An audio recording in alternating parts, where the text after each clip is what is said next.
What if the missile that could hit Moscow was no longer American, but German? For the first time since the Cold War ended, that question just became real. Before we go further, hit like on this video right now because what you're about to hear changes how you should think about the war in Europe. Subscribe if you want to stay ahead of stories like this before they hit the mainstream news. And if even one part of this shocks you, send it to someone who needs to see it too. On July 9th, 2026, the German Chancellor Friedrich Merz stood in front of the Bundestag in Berlin and said something no German leader has said in decades. He announced that Germany had struck a deal with the United States to buy Tomahawk cruise missiles. Not to host them, not to guard them, to own them completely, operate them with German hands, and station them permanently on German land. That single sentence carries more weight than most people realize. For 80 years, Germany has lived under a specific rule, written into its post-war identity. It does not build weapons that strike deep into another country. It does not own long-range offensive missiles. It leans on allies, especially the United States, for anything beyond defense. That rule just quietly broke. Here is the number that makes this real. Berlin sits about 1,600 kilometers from Moscow.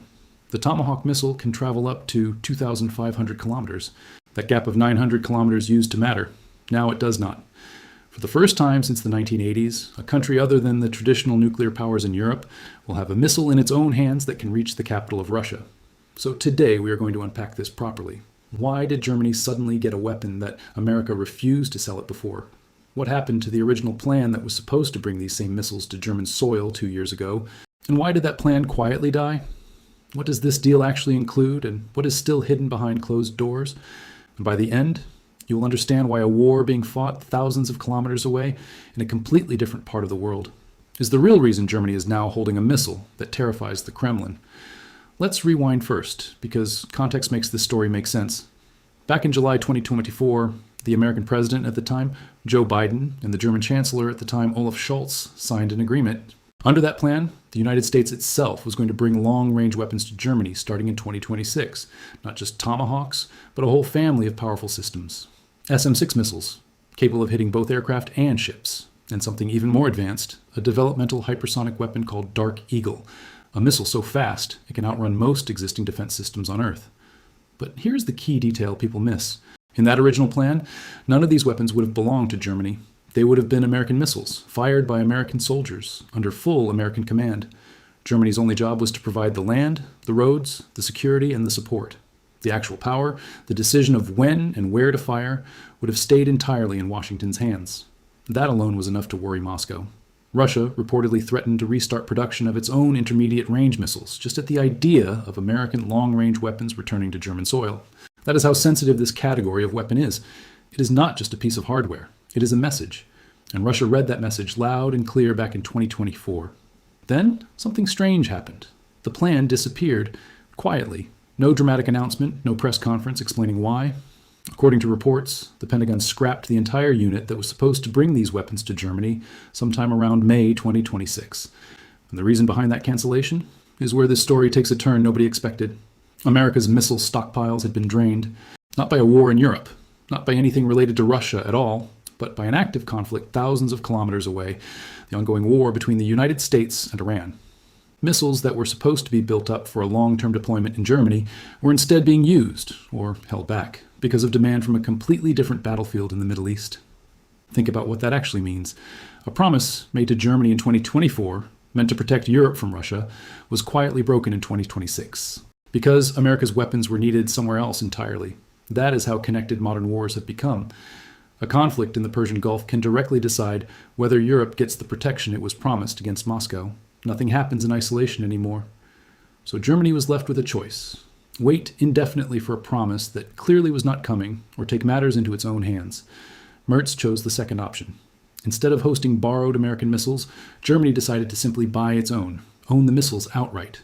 Train its own soldiers to operate them, build its own storage, its own command structure, its own responsibility from top to bottom. This is not a small shift. It is a complete reversal of who holds the power. Under the old plan, Germany was a landlord, renting out space for someone else's weapon. Under the new plan, Germany is the owner. It decides, it controls. And that single change puts Germany into a very small, very exclusive group. According to reporting, only the United Kingdom and the Netherlands currently operate this exact American-built Tomahawk system among European nations. Germany is about to become the third. Now let's talk about what Germany is actually buying, because the missile is only half the picture. Alongside the Tomahawks, Germany is acquiring something called the Typhoon launcher system. Think of it as a mobile firing platform, one that can be moved by road and positioned wherever it is needed. This is not a fixed base sitting in one spot waiting to be targeted. It can relocate, hide, and strike from unpredictable locations. And the Typhoon system is not limited to just Tomahawks either. It can also fire SM-6 missiles. It is being designed to eventually work with hypersonic weapons too, including that same Dark Eagle system from the original plan, along with other future weapons still in development. In other words, Germany is not just buying one missile. It is buying a flexible launch platform that can be upgraded for years to come without needing to start a brand new purchase process every time. But before this starts to sound like Germany suddenly has an unstoppable arsenal, let's slow down and be honest about what we do not know yet. Washington has agreed to formally approve this export in August 2026, which means, as of right now, the paperwork is not even finished. The exact number of missiles being purchased is still classified. The number of launchers is still classified.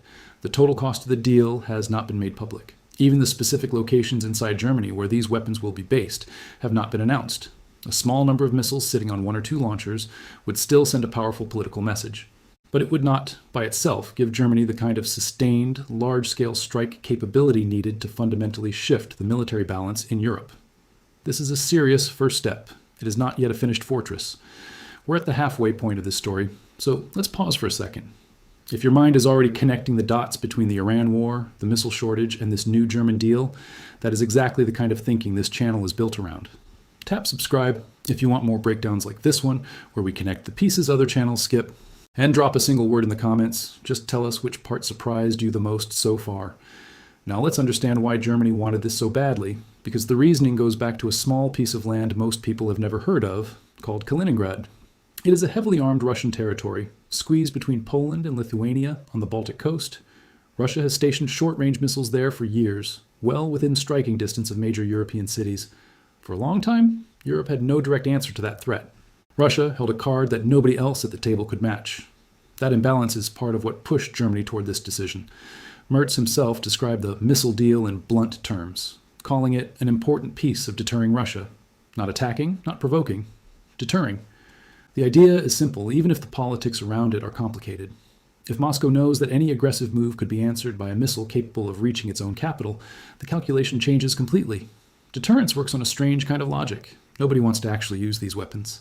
The goal is to make sure they never have to. For years, Russia held the only card at this table, a short-range missile close enough to strike major European cities within minutes, while Europe had no way to threaten Moscow directly in return. That is one-sided pressure, the kind that lets one country make demands while the other side can only hope diplomacy holds. Germany's new missile does not need to ever be fired to change that. Its mere existence, sitting on German soil under German control, rebalances a conversation tilted toward Moscow for years. There's also a detail here that reveals just how serious this situation really is. Merz reportedly told the American president as early as May that the United States itself did not have enough Tomahawk missiles in its own stockpile, even while fighting in Iran. Think about that for a moment. A missile so central to American military strategy is now in short supply, partly because of demand from an unrelated war. As a result, the two countries reportedly discussed something even bigger, building a joint factory inside Germany itself to manufacture Tomahawk missiles directly on European soil. If that factory actually gets built, it changes everything about the long-term picture. Germany would not just be buying weapons from America anymore. It would be making them on its own land, with its own workers, reducing its dependence on Washington for approval every single time it needs more missiles. That is not just a defense deal anymore. That is the beginning of European self-sufficiency in one of the most powerful weapons categories on Earth. Now here is something that gives this whole story an extra layer of weight, something most people watching this will not know. Germany hosting long-range American missiles capable of striking deep into Russian territory is not actually new. It happened before, decades ago, during the Cold War. Back then, West Germany hosted American Pershing II ballistic missiles aimed squarely at countering Soviet weapons of a similar range. That deployment became one of the most politically explosive decisions in modern German history. Hundreds of thousands of people filled the streets in protest, afraid that hosting these weapons would turn Germany into a battlefield the moment a war ever started. It was not a quiet moment in history. It was loud, emotional, and it divided the country. Those Pershing missiles were eventually eliminated completely, under a landmark agreement signed in 1987 between Washington and Moscow, called the Intermediate Range Nuclear Forces Treaty. That treaty banned an entire category of ground-launched missiles, anything with a range between 500 and 5,500 kilometers. For more than 3 decades, that treaty kept this exact type of weapon out of Europe entirely. It was one of the quiet reasons the continent stayed relatively stable for so long. Then, in 2019, that treaty collapsed. The United States formally withdrew, pointing to Russian violations. And just like that, the door that had been closed for over 30 years swung back open. The very category of weapon that once tore German streets apart with protest is now, once again, sitting on the table. Except this time, Germany is not just hosting someone else's missile, it is buying its own. That is why, when Merz stands in front of the Bundestag and calls this deal a way of closing a strategic gap, he is not describing something brand new. He is describing the return of a power Europe deliberately gave up decades ago, back when the world agreed that this specific type of weapon was too dangerous to have sitting in the middle of the continent. Now, with that old agreement gone and Russia's own missiles sitting active in Kaliningrad, that old fear is back, and so is the weapon built to answer it. There's also a domestic side to this story that deserves attention, because inside Germany itself, this decision does not come free of tension. German political culture has carried a deep and careful caution around military escalation for generations, shaped directly by the country's role in 2 world wars in the 20th century. That caution is not weakness. It comes from painful historical memory, and it still shapes how German leaders talk about weapons, war, and power today. That is exactly why Merz chose his words so carefully. He did not call this an offensive weapon. He called it a way of closing a gap. He framed it entirely around defense and deterrence, not aggression. Whether or not the public accepts that framing is something worth watching closely in the months ahead, especially given how strongly the Pershing missile protests are still remembered by an older generation of Germans, language matters enormously here. A chancellor could describe the same missile deal in 2 completely different ways, and the public reaction would look nothing alike. Call it an offensive strike weapon and you risk reopening old wounds. Call it a deterrent, a gap being closed, and you frame the same missile as protection instead of aggression. Merz clearly understood this. Every word of his announcement was chosen to keep the focus on defense, not on Germany reaching for new offensive power on its own terms. Before we go further, here's something worth understanding about the missile itself, because the Tomahawk is not some new experimental toy. It has been part of the American arsenal since the 1980s, which makes it one of the most tested, most combat-proven long-range weapons anywhere in the world. It has been fired in real conflicts across 4 decades, against heavily defended targets, in situations where failure was not an option. That track record matters here. Handing this exact capability to a European country for full, independent ownership is not the same thing as selling a basic defensive system. It is transferring one of the most trusted defensive tools in modern warfare, a weapon built with one specific purpose in mind, reaching targets that an enemy believed were completely out of reach. And that brings us to a quick pause. If you've made it this far, you clearly care about understanding these stories properly, not just skimming headlines. So do us a favor and hit that like button now. It genuinely helps this video reach more people who are tired of shallow coverage. And if you have not subscribed yet, now is the moment, because we are about to get into the part of this story that connects everything together. Let's also put Germany's new position next to its neighbors, because it is not stepping into unfamiliar territory here.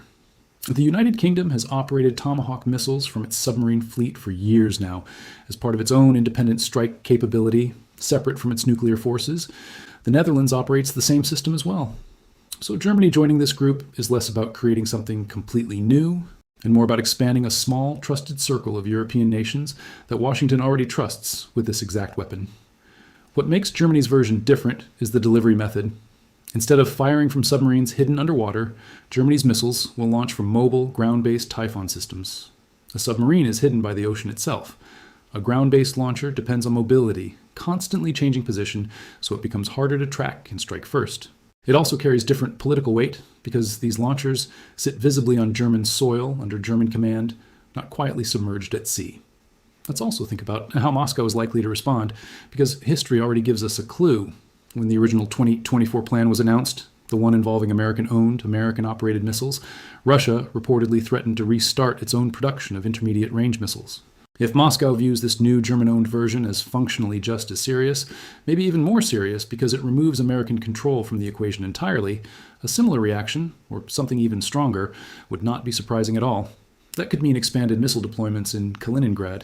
It could mean new weapons programs announced by the Kremlin. It could mean a sharp rise in rhetoric between Moscow and Berlin over the coming months. Whatever direction it takes, this is not a story that ends with one announcement in the Bundestag. It is the opening move in something much longer. Let's also step back and look at the bigger picture from that same NATO summit where this deal was confirmed, held in Ankara, Turkey. This was not just about missiles. NATO members also agreed to share a pooled fleet of A400 MEM transport aircraft and selected a new airborne early warning aircraft, the Saab Global Eye, to replace older systems.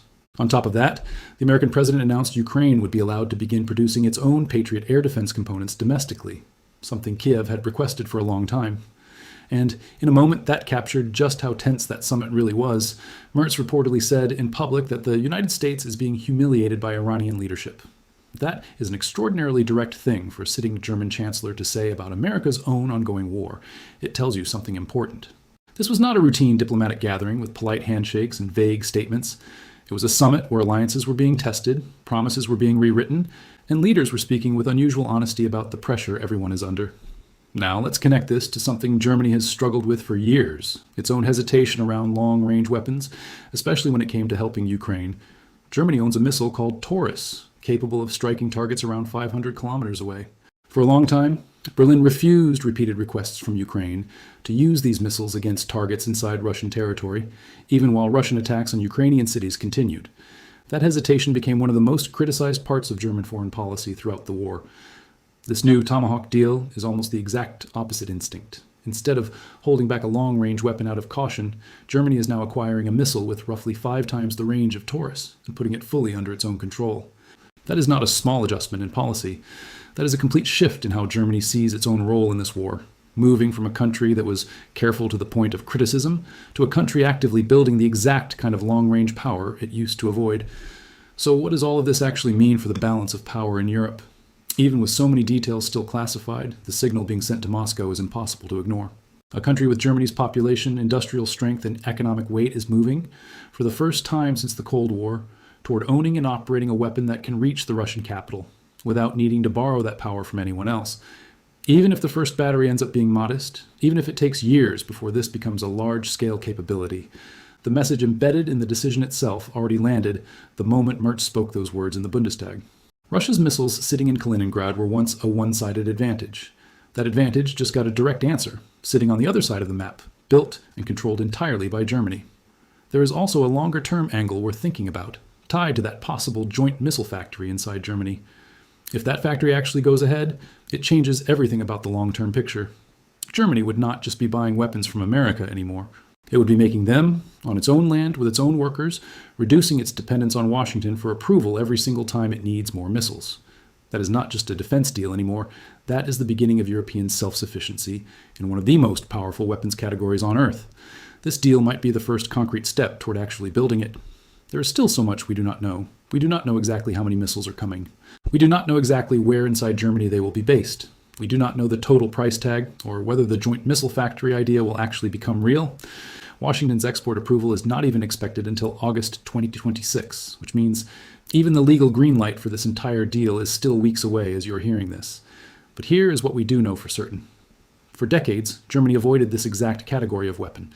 It leaned on allies, it stayed cautious, and it let history shape its restraint. That restraint just ended, not with a war, not with an invasion, but with a quiet announcement in front of Parliament on an ordinary summer day in July. That changed what kind of country Germany is choosing to become. Because at the end of the day, this story was never only about a missile. It is about a country that spent 80 years defining itself by what it would not do, finally deciding what it will. Germany is no longer content to sit behind someone else's protection and hope it holds. It is choosing, for the first time in generations, to hold that power in its own hands. And whatever comes next between Berlin and Moscow, that shift alone has already changed the shape of European security for years to come. Think back to where this whole story started. A broken promise from 2024, quietly buried under the weight of a war fought thousands of kilometers away in the Middle East. A chancellor left with 2 choices: keep waiting for weapons that were never coming, or take full ownership of Germany's own defense. Merz chose ownership. And in doing so, he did something no German leader had done since the Cold War ended. He put a missile capable of reaching Moscow directly into German hands, under German command, answering to nobody but Berlin itself. That is not a small headline. That is a hinge point in European history, the kind of moment people will look back on and point to as the exact instant the continent's balance of power began shifting again. If this video helped you actually understand what is happening behind the headlines, do one simple thing before you go. Hit like because it tells us you want more stories. broken down clearly. Subscribe if you want to be here for what happens next, because this story is far from finished. And type the word Moscow in the comments if you think Russia is going to respond to this the same way it did back in 2024. Let's see how many of you agree.